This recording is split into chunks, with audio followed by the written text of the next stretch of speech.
Hello guys, Gayatri विद्या मंदिर सांचौर के YouTube channel पे आपका पुनः स्वागत है। लास्ट क्लास में हमने डिस्कस किया था प्रकाश की कणीय प्रकृति फोटोन के बारे में, ठीक है।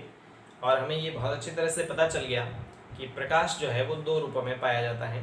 इसका डुअल नेचर होता है। ये विद्युत चुंबकीय तरंगों के रूप में भी एग्जिस्ट करता है, तरंग प्रकृति जिसे अपन कहते हैं। और जब ये किसी द्रव्य के साथ अन्योन्य क्रिया करता है, इंटरैक्ट होता है, टकराता है, तो ये ऐसे बिहेव करता है जैसे कणों से मिलकर बना है। और प्रत्येक छोटे कण को फोटोन या क्वांटा कहते हैं। और लास्ट क्लास में हमने कॉन्सेप्ट ऑफ फोटोन डिस्कस किए थे, उनमें कुछ पॉइंट्स हमने पढ़े थे। और लास्ट वाला जो पॉइंट मैंने आपको बताया था वो ये है कि इसका मूविंग मास जीरो नहीं होता, लेकिन इसका स्थिर द्रव्यमान यानी कि जो स्टैंडिंग मास होता है, जब ये स्थिर अवस्था में होता है उस समय इसका द्रव्यमान शून्य माना जाता है। तो आज हम इसी से आगे और कैरी ऑन करेंगे। और one of the most important topic of this chapter प्रकाश विद्युत समीकरण के बारे में पढ़ेंगे। तो चलिए शुरू करते हैं। देखिए, हमने बात करी थी कि फोटोन का जो स्थिर द्रव्यमान होता है वो जीरो होता है, ठीक है। तो इसकी मूविंग मास की आज अपन डिस्कस करते हैं। तो हम बात करते हैं moving mass of photon. Moving mass of photon यानी कि फोटोन का गति अवस्था में द्रव्यमान कितना होता है, ठीक है। तो देखिए, अल्बर्ट आइंस्टाइन ने ऊर्जा द्रव्यमान समतुल्यता का एक सिद्धांत दिया था जो ये कहता है कि ऊर्जा द्रव्यमान से रिलेटेड होती है और किसी m द्रव्यमान से रिलेटेड ऊर्जा E जो होती है वो होती है mc², ठीक है। जहाँ पर m द्रव्यमान होता है और c प्रकाश की चाल है, तो E इक्वल होती है mc²। हमने कल पढ़ा था वी नो दैट किसी फोटोन की जो ऊर्जा होती है E वो होती है h इंटू न्यू, जहाँ पे h प्लांक नियतांक है और न्यू इसकी आवृत्ति है, ठीक है। तो समीकरण 1 और 2 में अगर इनके LHS इक्वल है तो RHS भी सेम होंगे। So by equation first and equation second ये दोनों सेम है, ये दोनों भी सेम आ जाएंगे। मेरे पास क्या आ जाएगा mc² is equal to h nu. तो यहाँ से moving mass m is equal to आ जाएगा h न्यू अपॉन c², यानी किसी भी फोटोन का जो मूविंग मास होता है वो होता है h न्यू अपॉन c²। अच्छा, एक चीज यहाँ से और मैं बता दूं कि आवृत्ति न्यू बराबर होती है c अपॉन लैम्डा, ठीक है। आवृत्ति न्यू बराबर क्या होती है c अपॉन लैम्डा। तो यहाँ न्यू की जगह मैं c अपॉन लैम्डा पुट करूँ, in that case m is equal to क्या आ जाएगा h न्यू की जगह आ जाएगा c अपॉन लैम्डा और अपॉन c का स्क्वायर। ये c से one time c cancel, moving mass is equal to h lambda upon c। तो ये दोनों ही किसी भी फोटोन के मूविंग मास को रिप्रेजेंट करती है गाइस। फोटोन का स्थिर अवस्था में द्रव्यमान जीरो होता है, लेकिन मूविंग कंडीशन में c वेग से जब वो मूव कर रहा होता है तब उसका मास या तो h न्यू अपॉन c² से या फिर h लैम्डा अपॉन c से दिया जाता है, ठीक है। इसके साथ ही हमने बात करी थी इसका मोमेंटम यानी कि संवेग क्या होता है, ठीक है। तो इसका मोमेंटम अपन देख लेते हैं, संवेग। तो हम क्या जानते हैं कि किसी भी कण का जो संवेग p होता है वो होता है द्रव्यमान इंटू वेग। तो इसका द्रव्यमान तो m और ये किस वेग से मूव करता है c। तो यहाँ से आ जाएगा p is equal to m into C. p is equal to, यहाँ देखिए मूविंग मास इसका क्या होता है, मूविंग मास होता है h न्यू अपॉन c²। तो यहाँ m की वैल्यू उधर पुट कर देते हैं, तो ये आ जाएगा h न्यू अपॉन c² और इंटू में c, ये c से वन टाइम c कैंसिल हो जाएगा, तो p बराबर h न्यू अपॉन c। ये इसका संवेग आ जाएगा जो मैंने आपको कल बताया था, ठीक है। तो ये हमने किसके बारे में बात कर ली, ये हमने बात करी मूविंग मास ऑफ फोटोन और उसके मोमेंटम यानी संवेग के बारे में डिस्कस कर लिया। ये आपको शायद नोट्स में नहीं मिले तो आप इसका यहीं से स्क्रीनशॉट लेके अपने फेयर काम में कर लीजिएगा, ठीक है। चलिए इसको अपन रफ कर देते हैं और हम बात करते हैं फोटो इलेक्ट्रिक इक्वेशन यानी प्रकाश विद्युत समीकरण की, ठीक है। तो हम बात करते हैं फोटो इलेक्ट्रिक इक्वेशन की। फोटो इलेक्ट्रिक इक्वेशन प्रकाश विद्युत समीकरण पूरे चैप्टर का सबसे इंपॉर्टेंट टॉपिक यही है गाइस। अक्सर इस पे न्यूमेरिकल क्वेश्चन भी आते हैं, थ्योरेटिकल क्वेश्चंस भी काफ़ी पूछे जाते हैं, ठीक है। तो इसको हम थोड़ा अच्छे से समझ लेते हैं। चलिए, तो देखिए प्रकाश विद्युत समीकरण बेसिकली क्या, हमने पढ़ा कि अल्बर्ट आइंस्टाइन ने प्रपोज किया जब वेव थ्योरी ऑफ लाइट प्रकाश का तरंग सिद्धांत प्रकाश विद्युत प्रभाव को समझाने में असमर्थ हुआ, तो अल्बर्ट आइंस्टाइन ने यह सजेस्ट किया कि वास्तव में प्रकाश द्वैत प्रकृति रखता है, वो विद्युत चुम्बकीय तरंगों के रूप में तो चलता है, लेकिन जब वो किसी द्रव्य के साथ अन्योन्य क्रिया करता है, इंटरेक्शन करता है, उस स्थिति में वो ऐसे बिहेव करता है जैसे छोटे छोटे पार्टिकल से मिलकर बना होता है। और प्रत्येक छोटे पार्टिकल को अपन क्वांटा या फोटोन कहते हैं। हर एक फोटोन की ऊर्जा निश्चित होती है, समय निश्चित होता है, उसके बारे में हम डिटेल में डिस्कस कर चुके हैं। यानी कि किसी भी विकिरण की ऊर्जा सतत नहीं होती है, बल्कि विविक्त इकाइयों से, छोटी छोटी इकाइयों से मिलकर बनी होती है, और उसी छोटी इकाई को हम क्वांटा या फोटोन कहते हैं। तो अब होगा क्या, प्रकाश विद्युत समीकरण के बारे में हम डिस्कस करते हैं। ये होता है कि जब प्रकाश विद्युत प्रभाव में किसी धातु की सतह पर जब कोई फोटोन आपतित होता है, ठीक है, इससे पहले मैं क्या कह रहा था कि कोई प्रकाश आपतित होता है, अब मैं प्रकाश की जगह कह रहा हूं कि जब किसी धातु की सतह पर कोई उचित आवृत्ति का या ऊर्जा का फोटोन आपतित होता है, तो धातु की सतह पर उपस्थित मुक्त इलेक्ट्रॉन उस फोटोन से ऊर्जा ग्रहण करता है और आकर्षण बल को तोड़ के धातु की सतह से क्या हो जाता है, मुक्त हो जाता है। ठीक है, समझिए किस प्रकार से। मान लेते हैं हमारे पास धातु की ये कोई सतह है जिसके अंदर मुक्त इलेक्ट्रॉन उपस्थित है, ठीक है, और इसके ऊपर फोटोन आपतित हो रहे हैं। तो मैं फोटोन को इस प्रकार से बनाता हूँ, बंडल के रूप में बनाता हूँ, पैकेट के रूप में बनाता हूँ। ठीक है, ये मान लेते हैं कि कोई फोटोन है, सिंगल फोटोन। ये फोटोन इसकी सतह पर जब आपतित होगा तो इस एक फोटोन की ऊर्जा को एक ही इलेक्ट्रॉन ग्रहण करेगा और इलेक्ट्रॉन उस ऊर्जा को ग्रहण करके धातु की सतह से क्या हो जाएगा, मुक्त हो जाएगा। इस घटना को हमने कहा प्रकाश विद्युत प्रभाव। ठीक है, अब यहाँ पे होता क्या है कि फोटोन ने जितनी ऊर्जा इलेक्ट्रॉन को दी वो ऊर्जा दो कामों में यूज होती है। कौन कौन से काम में, कि फोटोन द्वारा दी गई कुल ऊर्जा जो है वो दो कामों में यूज होती है। पहला काम, इलेक्ट्रॉन आकर्षण बल को तोड़ेगा, तो पहली ऊर्जा तो उसमें व्यर्थ हो जाएगी, और बची कुची ऊर्जा जो है वो उस इलेक्ट्रॉन की गतिज ऊर्जा में बदल जाएगी, जिसके कारण जैसे ही सतह से इलेक्ट्रॉन बाहर आएगा वो मूव करेगा। ठीक है, इसका मतलब कि फोटोन की जो ऊर्जा है, इस फोटोन की ऊर्जा को अपन किस प्रकार से लिखते हैं, ई से लिखते हैं, जो होती है h न्यू के बराबर, पढ़ चुके हैं हम। तो यहाँ पर इस फोटोन की जो ऊर्जा है, फोटोन की जो ऊर्जा है, फोटोन की ऊर्जा वो दो रूपों में यूज होती है। पहला, इलेक्ट्रॉन को धातु की सतह से मुक्त करने के लिए, तो धातु की सतह से मुक्त करने के लिए कितनी ऊर्जा दी जाती है, कार्यफलन के बराबर। तो वो पहली ऊर्जा जो है वो तो कार्यफलन के रूप में यूज हो जाएगी, और बची कुछ ऊर्जा जो है वो इलेक्ट्रॉन की गतिज ऊर्जा में बदल जाएगी।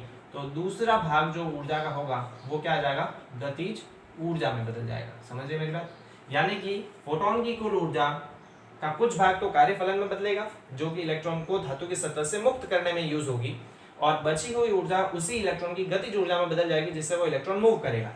यानी कि टोटल एनर्जी ई जो है वो किसके बराबर आएगी, कार्यफलन फाई नॉट से अपन रिप्रेजेंट करते हैं, और प्लस गतिज ऊर्जा को हम किससे रिप्रेजेंट करते हैं, के मैक्स से मैं लिख लेता हूँ। ठीक है, तो यहाँ पर E इज इक्वल टू आ जाएगा फाई नॉट प्लस के मैक्स। ठीक, अब फोटोन की जो ऊर्जा होती है वो हमें पता है कितनी होती है, वो होती है E is equal to H nu बराबर, यह आ जाएगा phi naught plus K maximum. इस इक्वेशन को ही हम प्रकाश विद्युत समीकरण यानी फोटो इलेक्ट्रिक इक्वेशन कहते हैं। अब इसके हम कुछ और स्वरूप भी देखेंगे, तो मैं इसको इक्वेशन नंबर 1 दे देता हूँ। ठीक है, अब इसमें कुछ कंडीशन अपन पुट करते हैं। मान लेते हैं that velocity v maximum is equal to 0। मान लेते हैं कि फोटोन जब धातु की सतह पर आपतित हुआ, उसके कारण जो इलेक्ट्रॉन उत्सर्जित हुआ उसका वेग 0 है। वेग 0 मतलब उसकी गतिज ऊर्जा 0 होगी, उसमें किसी प्रकार की गतिज ऊर्जा नहीं होगी। अब गतिज ऊर्जा नहीं होगी, इसका मतलब क्या कि जो फोटोन ने ऊर्जा इलेक्ट्रॉन को दी है वो पूरी की पूरी ऊर्जा केवल और केवल इलेक्ट्रॉन को धातु की सतह से मुक्त करने में यूज हो गई है। मतलब दी गई कुल ऊर्जा केवल कार्यफलन के बराबर होगी, यानी इस स्थिति में दी गई कुल ऊर्जा h न्यू का मान केवल किसके बराबर आएगा, कार्यफलन के बराबर। क्लियर। और हमने पढ़ा है कि जब भी दी गई ऊर्जा अगर केवल कार्यफलन के बराबर हुई, इसका मतलब क्या है कि केवल इलेक्ट्रॉन उत्सर्जित होगा। और इलेक्ट्रॉन कब उत्सर्जित होगा, जब आवृत्ति का मान दहलीय आवृत्ति न्यू नॉट के क्या आएगा, बराबर। तो इस स्थिति में आवृत्ति जो है न्यू को मैं क्या लिखूंगा, न्यू नॉट लिखूंगा, तो ये आ जाएगा h न्यू की जगह हम क्या पुट करेंगे, न्यू नॉट। तो इसका मतलब कार्यफलन जो होता है फाई नॉट, उसको हम क्या लिख सकते हैं, उसको लिख सकते हैं h न्यू नॉट के बराबर। तो इसी की वैल्यू को हम वापस इक्वेशन फर्स्ट में पुट करें तो मेरे पास क्या आ जाएगा, मेरे पास आ जाएगा h nu is equal to phi naught की जगह क्या पुट किया जा सकता है, h न्यू नॉट और plus kinetic energy K maximum. ठीक है, इससे भी हम प्रकाश विद्युत समीकरण ही कहते हैं, ये इसका दूसरा रूप है। ठीक है, यहाँ से अगर मैं काइनेटिक एनर्जी की वैल्यू अगर निकालूं तो kinetic energy K maximum is equal to क्या आ जाएगा, ये इसके प्लस में है, इधर आएगा तो माइनस आ जाएगा, ये आ जाएगा H nu minus H nu not. Clear, दोनों में एच कॉमन दिख रहा है तो मैं यहाँ पे लिख देता हूँ kinetic energy K maximum is equal to H common, ये आ जाएगा न्यू माइनस न्यू नॉट। ठीक है, और काइनेटिक एनर्जी को हम किस प्रकार से लिखते हैं, काइनेटिक एनर्जी को लिखते हैं half of M V square. तो half of M V square बराबर H nu minus nu naught. ये भी हमारे पास प्रकाश विद्युत समीकरण का ही एक रूप है, तो ये भी प्रकाश विद्युत समीकरण आ जाएगा। ठीक है, इसके अलावा हमने बात करी थी कि निरोधी विभव और इस गतिज ऊर्जा में क्या संबंध होता है। तो मैंने आपको बताया था कि निरोधी विभव हमें कितना विभव लगाना है, हमें उतना विभव लगाना है ताकि सबसे अधिक गतिज ऊर्जा वाला इलेक्ट्रॉन भी संग्राही प्लेट तक नहीं पहुंच सके। तो मैंने आपको एक रिलेशन बताया था, रिलेशन क्या बताया था कि ई वी नॉट बराबर होता है half of M V max square, बताया था। ये रिलेशन मैंने आपको बताया था कि गतिज ऊर्जा जो होती है half of M V max square वो ई वी नॉट के बराबर होता है, जहां वी नॉट क्या होता है, जहां वी नॉट होता है निरोधी विभव। ठीक है, मैं ये आपको पिछले लेक्चर में बता चुका हूं कि वी नॉट जो है वो निरोधी विभव होता है। तो इसका मतलब क्या कि हम half of M V max square की जगह ये पुट कर सकते हैं, तो यहाँ इसकी जगह हम लिख सकते हैं E V naught is equal to H nu minus, वापस में गुणा कर दो तो एच न्यू नॉट आ जाएगा, और एच न्यू नॉट की जगह वापस में क्या लिख सकता हूँ, फाई नॉट लिख सकता हूँ, तो ये आ जाएगा H nu minus phi naught. तो यहाँ पे मैंने ये जितनी भी इक्वेशंस लिखी है वो सारी ही इक्वेशंस फोटो इलेक्ट्रिक इक्वेशन ही है, बस उनके रूप अलग अलग है। ठीक है, तो अगर सिंपल शब्दों में कहे फोटो इलेक्ट्रिक इक्वेशन, तो इक्वेशन फर्स्ट भी फोटो इलेक्ट्रिक इक्वेशन है, इक्वेशन सेकंड भी फोटो इलेक्ट्रिक इक्वेशन है, थर्ड फोर्थ और इससे और भी आगे हम प्लस माइनस करते जाए, कॉमन ले, गुणा करे, भाग करे, तो सभी जो है वो फोटो इलेक्ट्रिक इक्वेशन ही फॉर्म बनाती है। But majorly photo electric equation जो है वो फर्स्ट वाली है कि फोटोन द्वारा दी गई कुल ऊर्जा जो है उसका कुछ भाग तो कार्यफलन में बदलता है जो इलेक्ट्रॉन को उत्सर्जित कराने में यूज होता है, और बची हुई ऊर्जा इलेक्ट्रॉन की गतिज ऊर्जा में बदल जाती है। तो इस इक्वेशन को मोस्टली याद रखिए, बाकी ये सारी इक्वेशन तो इसी से डिराइव की जा सकती है। तो इसे हम कहते हैं फोटो इलेक्ट्रिक इक्वेशन, प्रकाश विद्युत समीकरण। अब हम ये समझते हैं कि ये प्रकाश विद्युत समीकरण जो है वो किस प्रकार से प्रकाश विद्युत प्रभाव को एक्सप्लेन करने में समर्थ है। ठीक है, तो आराम से इस इक्वेशंस को वापस एक बार आराम से देख लीजिए, स्क्रीनशॉट लेके और थोड़ा टाइम लेके इनको एक बार समझ लीजिए। फिर हम बात कर लेते हैं कि प्रकाश विद्युत समीकरण प्रकाश विद्युत प्रभाव को किस प्रकार से एक्सप्लेन करने में सक्षम है। ठीक है, चलिए तो इसको हम क्या कर देते हैं, रफ कर देते हैं गाइस, मैं इस पूरे को रफ कर देता हूँ। चलिए हम समझते हैं कि प्रकाश विद्युत प्रभाव को ये फोटो इलेक्ट्रिक इक्वेशन किस प्रकार से समझाती है। चलिए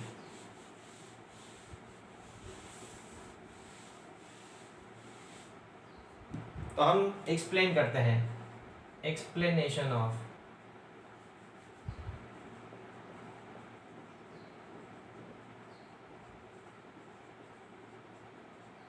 फोटो इलेक्ट्रिक इफेक्ट,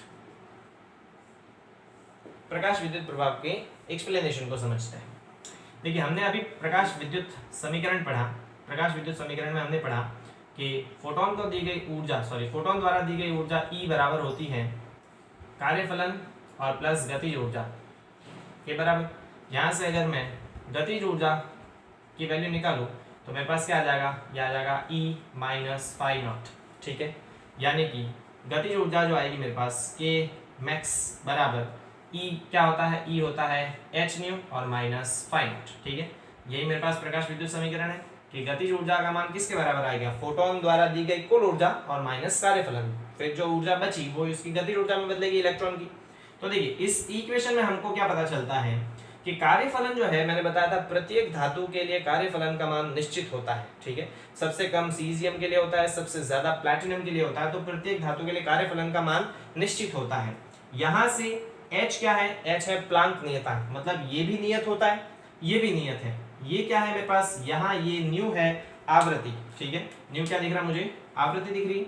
इसका मतलब क्या है कि यहाँ जो इलेक्ट्रॉन की गतिज ऊर्जा है K मैक्सिमम, किसी भी इलेक्ट्रॉन की अधिकतम गतिज ऊर्जा, ये तो नियत है, ये भी नियत है, मतलब किस पे निर्भर करती है, केवल आवृत्ति पे।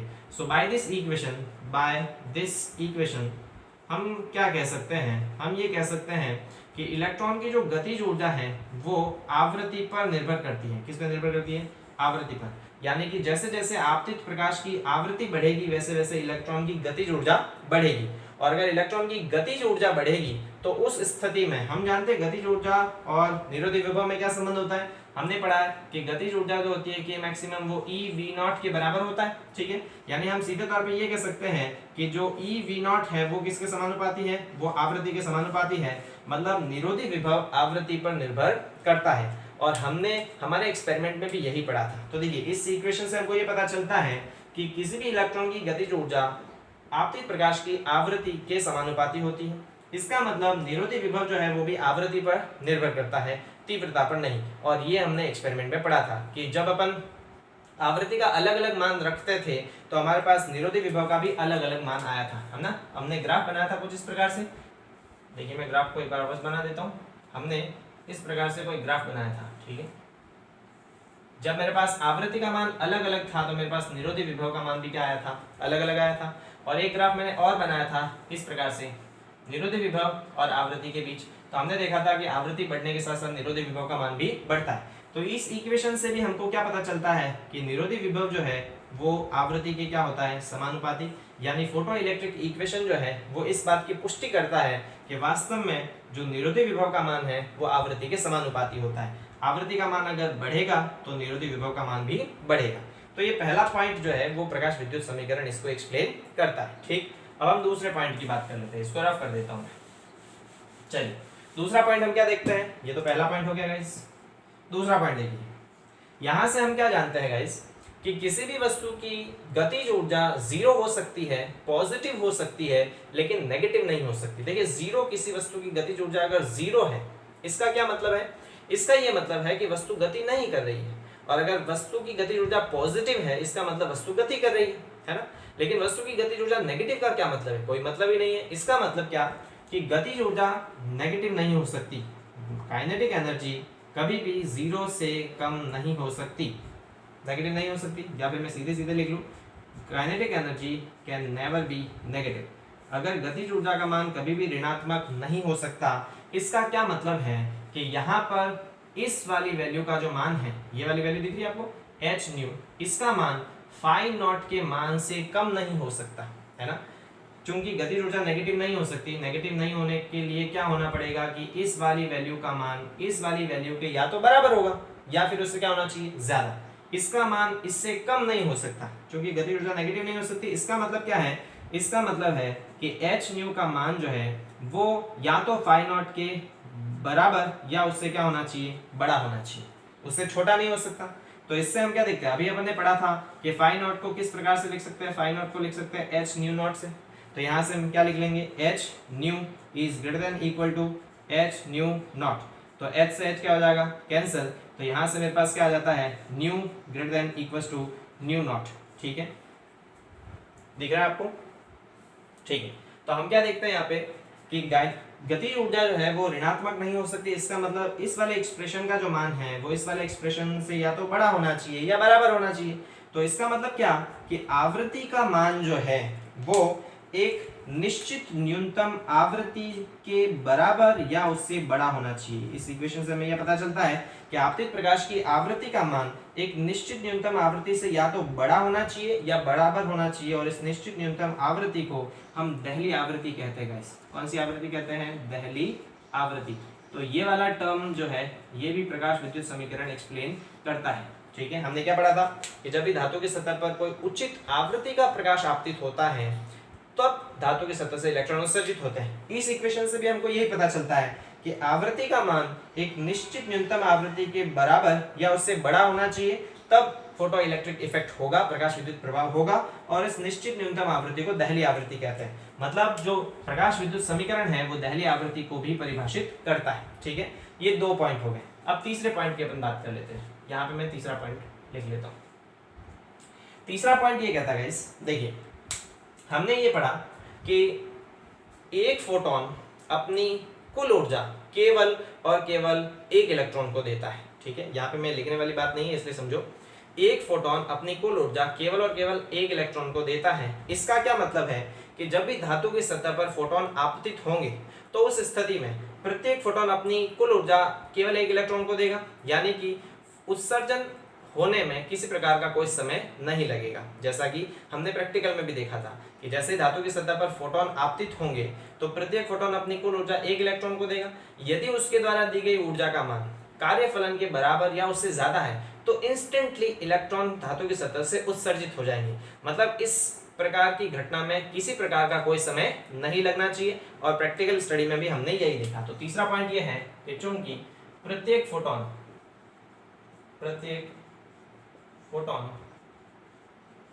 अपनी कुल ऊर्जा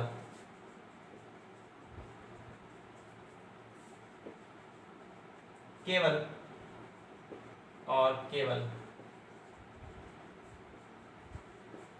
एक इलेक्ट्रॉन को प्रदान करता है, अतः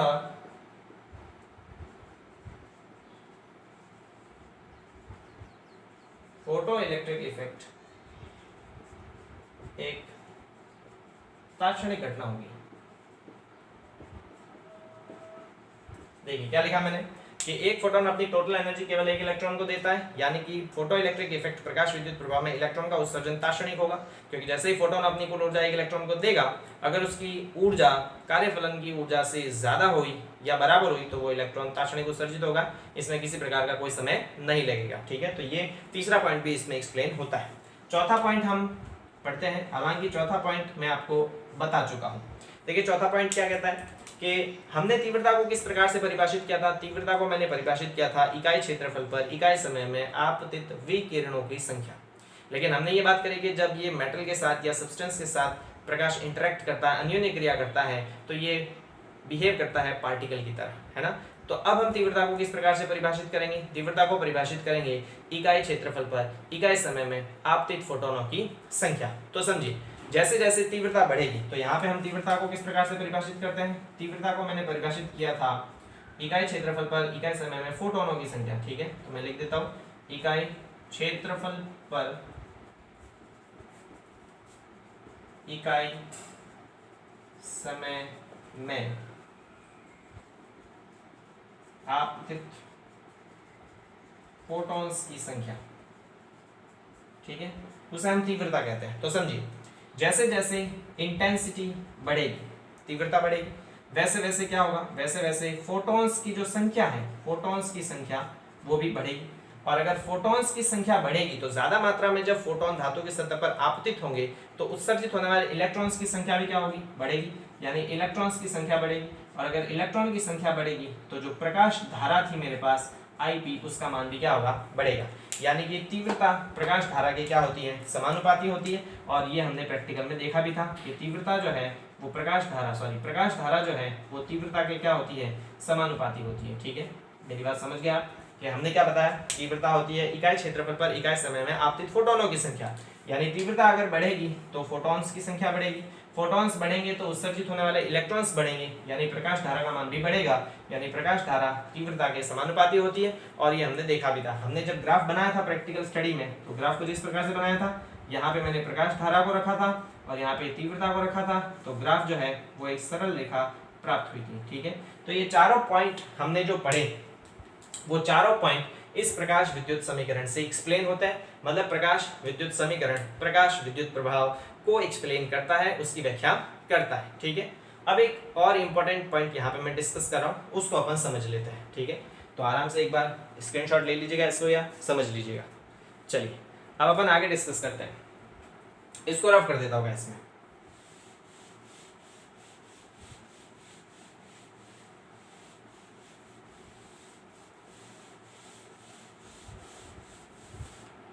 देखिए एक इंपॉर्टेंट पॉइंट अपन यहाँ पे डिस्कस करते हैं। हमने अभी देखा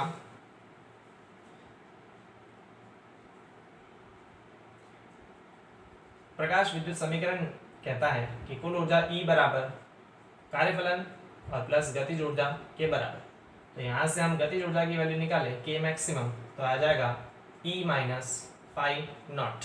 ठीक है, यहाँ से हम वैल्यू निकाले K मैक्सिमम जो है, हमने पढ़ा था कि K मैक्सिमम जो होता है वो क्या होता है, वो होता है E V नॉट के बराबर, जहाँ V नॉट क्या होता है, निरोधी विभव। ये मैं आपको बता चुका हूँ पुराने लेक्चर्स में, तो आई होप आपको याद होगा। ठीक है, देखिए अपन रेगुलर पढ़ रहे होंगे तो याद होगा, रेगुलर नहीं पढ़ रहे हैं तो बिल्कुल याद नहीं होगा। सो मेक श्योर कि जिस दिन मैं जितना पढ़ाता हूँ साथ साथ में पढ़ते रहे, पीछे छूट गया तो फिर वो छूटता ही रहेगा, है ना। और फिर बहुत सारा एक साथ जब पढ़ने जाओगे तो कुछ समझ में नहीं आएगा, है ना। फिजिक्स है गाइस, कोई ऐसा हिंदी तो है नहीं जो आपको पूरी तरह से कम्प्लीटली समझ में आ जाएगा, कड़ी से कड़ी जुड़ी हुई है। पहला लेक्चर समझ में आएगा तो ही दूसरा आएगा, दूसरा आएगा तो तीसरा आएगा। इसलिए आशा करता हूँ कि आप साथ साथ में पढ़ रहे होंगे, नहीं पढ़ रहे तो आप अपने साथ ही बहुत नाइंसाफ़ी कर रहे हैं। हम तो यही आशा करेंगे कि भाई आप साथ साथ में पढ़ रहे होंगे, ठीक है। चलिए, तो के मैक्सिमम जो होता है वो ई वी नॉट के इक्वल होता है। तो यहाँ से हम के मैक्सिमम की जगह लिख लेंगे ई वी नॉट, और यहाँ ई इज इक्वल टू क्या था, ई बराबर होता है एच न्यू, और माइनस फाई नॉट की जगह अपन फाई नॉट ही लिख लेते हैं, ठीक है, कार्यफलन का मान है। तो यहाँ से हम क्या निकालते हैं, ये ई इसके गुणा में है, तो अगर यहाँ से हटेगा तो इसमें भाग में जाएगा, यानी कि वी नॉट बराबर आ जाएगा H nu minus phi naught और अपॉन ई। अलग अलग कर दे तो आ जाएगा वी नॉट बराबर H upon E into nu, ठीक है। ये v है और ये न्यू है, दोनों में फ़र्क है, ठीक है, ये न्यू है, और माइनस फाई नॉट अपॉन ई। तो ये मेरे पास एक इक्वेशन आ जाती है, important equation, very important equation. Start कर देते इसको। ये इक्वेशन क्या बताती है, देखिए एक इक्वेशन है, किस किस के बीच में है, निरोधी विभव v नॉट और आवृत्ति न्यू के बीच में है, क्योंकि h कांस्टेंट है, प्लांक नियतांक। E क्या होता है, इलेक्ट्रॉन पर आवेश नियत होता है, ये पूरा कांस्टेंट है।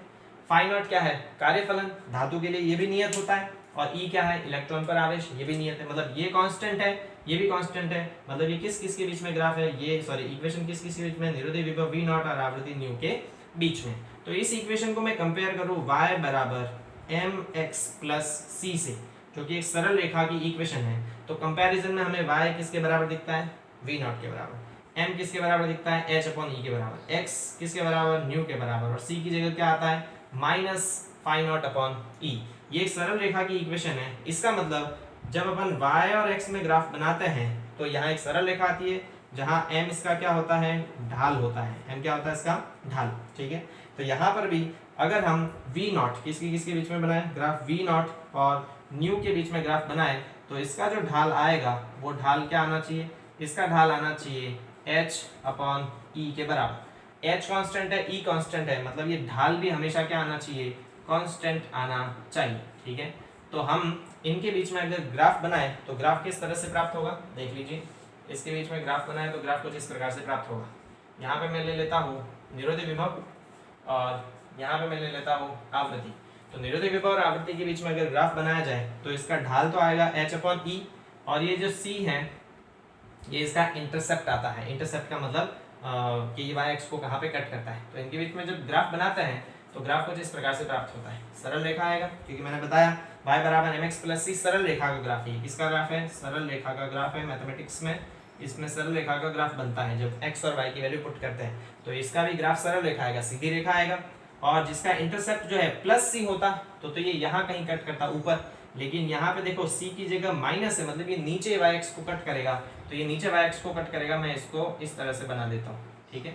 ये y-x को जहाँ पे कट करेगा तो यहाँ से लेके यहाँ तक की जो वैल्यू आएगी वो किसके बराबर आएगी, फाई नॉट अपॉन ई के बराबर आएगी। ये आएगी फाई नॉट अपॉन ई के बराबर, और इसका ये जो ढाल आएगा m वो किसके बराबर आएगा, ये ढाल h अपॉन ई के बराबर आएगा। किसके बराबर आएगा, h अपॉन ई के बराबर, जो कि एक कांस्टेंट है, ठीक है। तो ये ग्राफ भी हम पढ़ चुके हैं हालांकि गाइस, देखिए ये ग्राफ हमने पढ़ा था, निरोधी विभव और आवृत्ति के बीच में ग्राफ पढ़ा था, और मैंने बताया भी था आपको कि मैंने ग्राफ जीरो से स्टार्ट नहीं किया है, बल्कि मैंने ग्राफ जीरो से कुछ आगे से स्टार्ट किया था। तो यहाँ से लेके यहाँ तक कोई इलेक्ट्रॉन उत्सर्जित होता नहीं है, और यहाँ से लेके यहाँ तक की जो आवृत्ति मैंने बताई थी उसे दहली आवृत्ति मैंने कहा था, न्यू नॉट कहा था, है ना, उसे मैंने दहली आवृत्ति न्यू नॉट कहा था, ठीक है।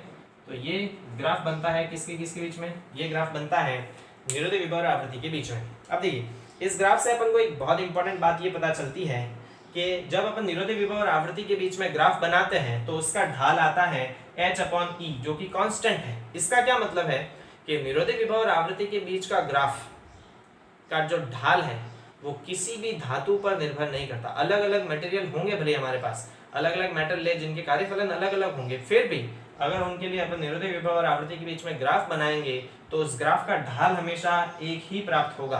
और इसीलिए मैंने जब वो ग्राफ बनाया था तो आपको याद होगा मैंने पास में एक दूसरे मेटल के लिए भी बनाया था, है ना। इसको मैंने मेटल ए नाम दे दिया था, उसके पास में मैंने मेटल बी का जो ग्राफ बनाया था वो कुछ इस प्रकार से बनाया था। उसका भी मैंने ढाल उतना ही लिया था जितना मैंने ग्राफ ए का लिया था, मेटल ए का लिया था। यानी कि इस ग्राफ से ये पता चलता है कि जो निरोधी विभव और आवृत्ति के बीच ग्राफ का ढाल होता है वो किसी धातु विशेष पर निर्भर नहीं करता। सभी प्रकार की धातुओं के लिए निरोधी विभव और आवृत्ति के बीच ग्राफ का जो ढाल होता है वो कांस्टेंट होता है और h/e के बराबर होता है। ठीक है, तो ये भी इंपॉर्टेंट पॉइंट है, शायद आपको नोट्स में नहीं मिले तो इसको भी आप स्क्रीनशॉट लेके अपने फेयर काम में कर लीजिएगा। ठीक है, चलिए आई होप आपने लिख लिया होगा। सुनिए आप, ये जो प्रकाश विद्युत समीकरण है आइंस्टाइन द्वारा प्रपोज्ड, इसको गलत साबित करने के लिए 1906 से लेके 1916 तक मिलिकन साइंटिस्ट थे, उन्होंने खूब सारे एक्सपेरिमेंट किए। ठीक है, उनको लगता था कि ये थ्योरी गलत होगी तो उन्होंने इसको गलत प्रूफ करने के लिए खूब सारे एक्सपेरिमेंट किए। और एक्सपेरिमेंट से जब उन्होंने सोडियम के लिए ये ग्राफ बनाया निरोधी विभव और आवृत्ति के लिए एक्सपेरिमेंटल ग्राफ, और ग्राफ से जब उन्होंने प्लांक नियतांक का मान निकाला तो वो प्लांक नियतांक का मान एक्चुअल प्लांक नियतांक के लगभग बराबर आया। तो उनको ये पता चला कि अगर ये एक्चुअल प्लांक नियतांक के बराबर मान आ रहा मतलब ये जो भी फोटो इलेक्ट्रिक इक्वेशन है वो 100% वैलिड है। तो बाद में इस फोटो इलेक्ट्रिक इक्वेशन को मिलिकन द्वारा भी वेरीफाई कर दिया गया और दोनों को सम्मिलित रूप से अल्बर्ट आइंस्टाइन और मिलिकन को इस खोज के लिए नोबेल प्राइज भी दिया गया। ठीक, तो हम हमारे आगे वाले वीडियो लेक्चर में इसी प्रकाश विद्युत समीकरण पे आधारित कुछ न्यूमेरिकल क्वेश्चन करेंगे और साथ ही हमने ये पढ़ा कि प्रकाश दो रूपों में पाया जाता है, पढ़ चुके। एक तो तरंग रूप होता है जब वो मूव करता है, और जब वो मेटल से इंटरेक्ट करता है, अन्योन्य क्रिया करता है तो वो फोटोन की तरह बिहेव करता है, मतलब कणीय प्रकृति होती है। तो सिमिलरली हम आगे पदार्थ की भी द्वैत प्रकृति के बारे में डिस्कस करेंगे। तो मिलते हैं हम हमारे अगले वीडियो में। Thank you so much guys.